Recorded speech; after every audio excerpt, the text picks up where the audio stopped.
반갑습니다. 저는 여러분과 함께 비영리법인과 공익법인의 설립 및 운영에 대한 과정을 학습하게 될 이승현이라고 합니다.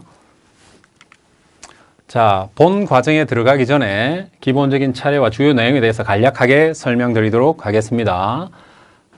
저희가 배우게 될 과정은 비영리법인과 공익법인의 설립 및 운영입니다. 따라서 그 전에 먼저 이 법인이 뭔지, 그 다음에 이 법인을 왜 만들었는지, 그 다음에 비영리법인의 능력에는 어떤 것이 있고 자연인과 대비해서 어떻게 제한되는지 살펴보고 법인의 종류에는 어떤 것이 있는지 보도록 하겠습니다. 다음으로 본격적으로 비영리법인의 설립에 들어갑니다. 민법상 비영리법인이기 때문에 민법을 기반으로 한 비영리법인의 설립 및 요건을 보도록 하겠습니다. 특히 주무관청의 허가를 받아야 되는 부분이 포인트라고 하겠습니다. 그 부분을 좀 집중도 있게 보도록 하겠습니다. 이렇게 법인이 설립되면 그 설립된 법인을 움직일 기관이 필요합니다. 대표이사를 비롯한 감사 등이 여기에 해당합니다. 이 사람들이 정관을 기점으로 운영을 합니다. 운영을 하다 보면 사업이나 정관에 있는 기재사항 중에 변경사항이 발생합니다.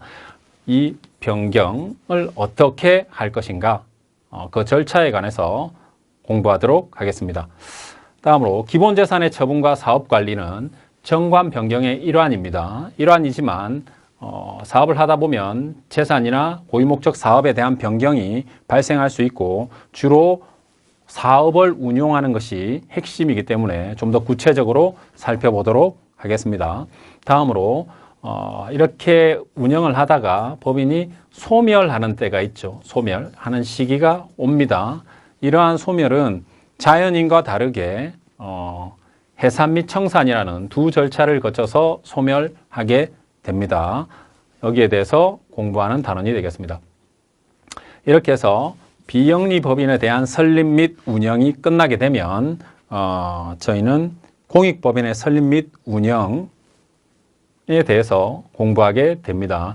공익법인의 설립이 과연 비영리법인의 설립과 어느 부분에 있어서 어떻게 다른지, 어떤 제한을 받고 어떤 혜택을 받는지에 대해서 공부하게 됩니다. 다음으로 공익법인 추천 신청이라는 게 있습니다. 이것은 비영리법인이 기획재정부 장관의 추천을 받아서 비영리법인입니다. 공익법인으로 설립된 법인이 아닙니다. 받아서 공익법인이 되는 것입니다. 따라서 그에 따른 정관 변경, 그 다음에 그 요건들을 구체적으로 보고 혜택이 어떤 게 있는가 해서 과거에 이것이 이제 지정기부금 단체였습니다. 그래서 기부금을 받아서 영수증을 발행할 수 있는 그런 혜택이 있었습니다. 그래서 지금은 명칭이 바뀌었죠. 다음으로 공익법인의 임원, 정관, 재산, 사업관리 역시 비영리법인과 동일한 목차로 공부하도록 하겠습니다. 다만 여기서는 역시 공익법에서 특별하게 임원에 관해서 제한을 가하고 있고 정관 변경과 재산 사업에 대해서 두고 있는 특칙들을 중점적으로 살펴보도록 하겠습니다. 나머지 이제 공익법인의 소멸을 마지막으로 이 과정을 마치도록 하겠습니다.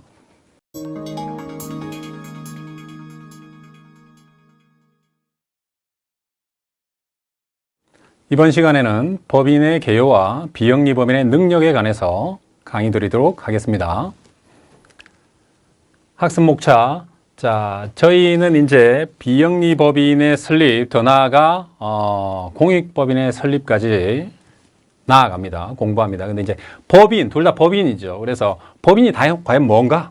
법인의 개념에 대해서 정확하게 알 필요가 있습니다. 그래서 법인의 개념. 그 다음에 그러면 이러한 법인이 왜 만들었는가? 법인 제도의 이제 장점, 만들어진 이유와 장점이 있습니다. 그래서 그것을 공부하고 다음으로 마지막으로 비영리법인의 능력. 이렇게 만들어진 법인에게 그럼 과연 어떤 능력까지 이렇게 있고 이 능력은 어디까지 허용되는가 해서 학습하도록 하겠습니다. 첫 번째, 법인의 정의.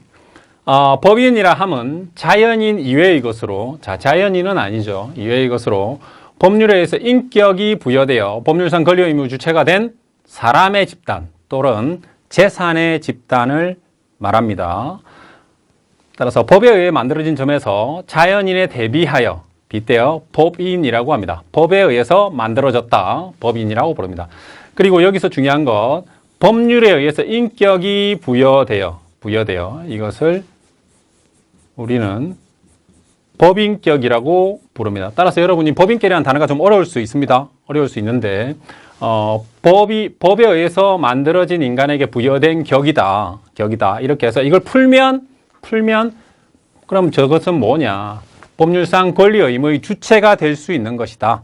이렇게 보시면 되겠습니다. 그래서 법인격을 획득했다, 취득했다고 하면 법률상 권리 의무의 주체가 됨을 얘기하고 이것은 곧 법률 관계의 주체로서의 지위를 인정받을 수 있음을 얘기합니다. 자꾸 법률 관계, 법률상 이런 말이 나와서 어려울 수 있습니다. 간단하게 이게 법률상 권리의 주체다. 이걸 그냥 매매로 바꿔 읽으셔도 됩니다. 매매가 법률 행위의 하나니까요. 법률 관계도 매매, 거래 관계로 바꿔서 읽으셔도 됩니다. 따라서 좀 더 쉽게는 매매의 권리 의무 주체가 될 수 있고 매매 관계에 혹은 거래 관계의 주체로서의 지위가 인정됩니다. 그 명의로 이런 것들을 다 할 수 있게 됩니다. 법인격을 가지기 위한 필수 요소가 있습니다. 자연인은 태어나면 그냥 바로 민법에서 권리 의무 주체가 된다 이렇게 되어 있습니다. 규정이 있죠. 사단법인은 일정한 목적 플러스 그 구성원이 있어야 됩니다. 사람입니다.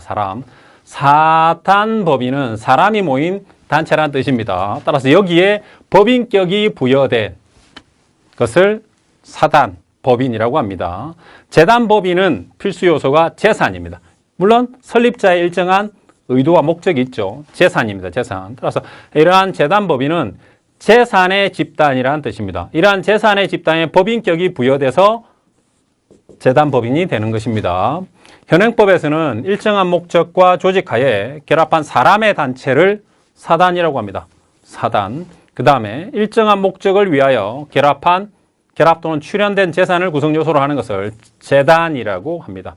민법에서는 재단 또는 사단으로 구분해서 부릅니다. 따라서 이것은 그 구성 요소에 따른 법인의 분류에 해당합니다. 따라서 구성 요소가 사람이다, 사단이고 구성 요소가 재산이다. 그러면 재단이 되겠습니다. 여기에 이러한 단체에 이제 마지막인 실체에 대해서 법인격이 부여돼야 됩니다. 법인격.